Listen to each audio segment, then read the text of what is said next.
Assalamualaikum viewers, how are you? Hope you all are fine. Today our topic is factorize by using the formulas. जैसे कि आपको मैंने formula बताए हैं, basic algebraic formula हमने पढ़े थे, तो आज हम उनको फैक्टराइज में यूज़ करेंगे। कैसे हम उनको यूज़ करके अपना आंसर जो है वो निकाल सकते हैं। अब आपने सिंपल सबसे पहले ये देखना है कि यहाँ पर जो कोएफिशिएंट्स हैं क्या उनमें से हमारे पास कुछ कॉमन निकल सकता है। तो सबसे पहले देखिए, जी हाँ, यहाँ पर 20 है, यहाँ पर 60 है और यहाँ पर 45 है। तो ऐसी कोई टेबल है जो इन तीनों को लगती हो। जी हाँ, 5 की टेबल में 20 आता है, 5 की टेबल में 60 आता है एंड 5 की टेबल में जो है वो 45 भी आता है। तो सबसे पहले आप लिखें टेकिंग कॉमन, क्या कॉमन करेंगे हम, टेकिंग कॉमन 5। तो यहाँ पर हमने 5 लिखा। दूसरी अब ये बात देखें कि ऐसा कोई और चीज़, ऐसी कोई और टर्म जो इन सब के पास कॉमन हो। तो यहाँ पर भी ए है, यहाँ पर भी ए है और यहाँ पर भी है। अब ये देखिए, यहाँ पर अगर सबके ही पास ए स्क्वायर होता तो हम ए स्क्वायर ही कॉमन लेते, लेकिन यहाँ लास्ट वाले टर्म में सिर्फ ए है तो हम यहाँ पर ए ही सिर्फ यहाँ पर कॉमन उठाएंगे। अब हम क्या करते हैं, जैसे कि मैंने आपको सिखाया है कि आप 5a जो हम कॉमन ले रहे हैं उसे आगे रखेंगे और बाकी सारे टर्म्स को हम कहाँ रखेंगे, बाद में रखेंगे। ठीक है। अब यहाँ पर आप देखें कि हम 5 अगर 20 को डिवाइड करें 5 से तो आंसर क्या आने वाला है, हमारे पास 4 आने वाला है। तो ए को ए के साथ कैंसिल करें तो ए आपके पास आएगा, प्लस माइनस इनटू माइनस आ जाएगा।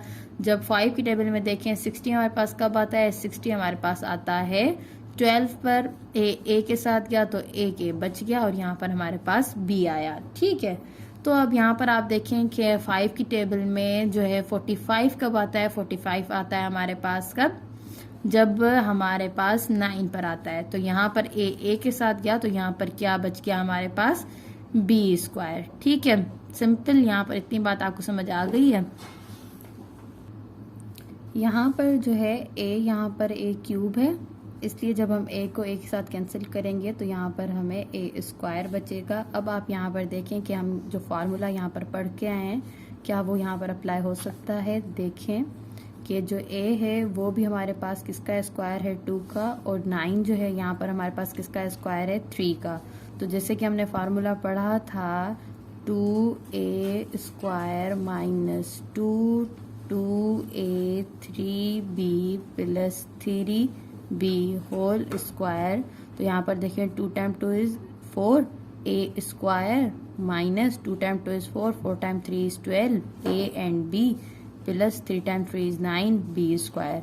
तो ये वाला जो टर्म था हमने किसमें, फार्मूले में लिख दिया।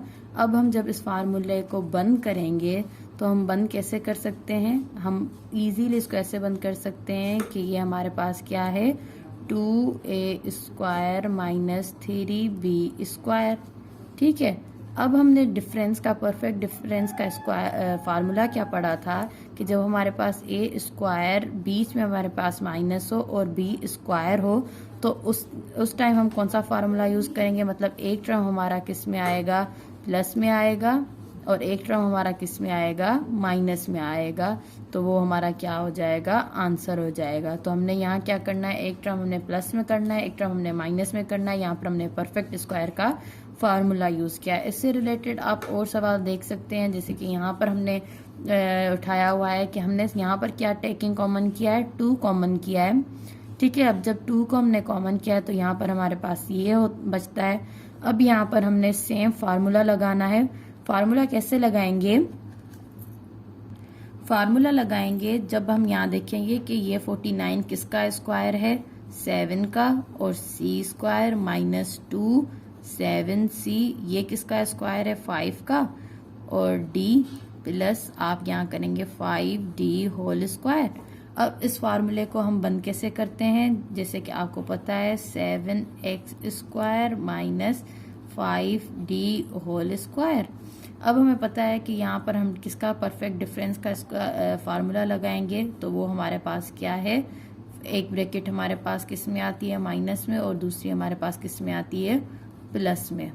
तो यहाँ पर आप कर लें सिंपल। अब हमने ये चीज़ें सीख ली हैं। अगर आप चाहें तो वो फार्मूला एक दफ़ा रिपीट करें। वो हमारे पास होता है A square minus B square is equal to A minus B, A plus B.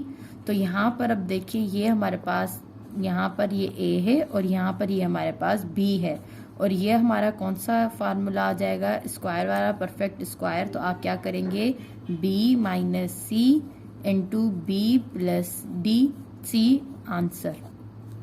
अब यहाँ पर देखिए ये हमारे पास ए है और ये हमारे पास बी है, मतलब बी कब होगा, जब ए माइनस यहाँ पर क्या करेंगे 6 स्क्वायर, ठीक है। तो हमारे पास ये खुल सकता है कैसे, ए माइनस 6 ए प्लस 6 आंसर। तो बहुत ही इजी है, फैक्टराइज में हम कभी कॉमन टर्म्स निकालते हैं, कभी मिडिल टर्म को ब्रेक करते हैं, और कभी हमें क्या करना होता है कि फार्मूलाज यूज करने होते हैं, ठीक है।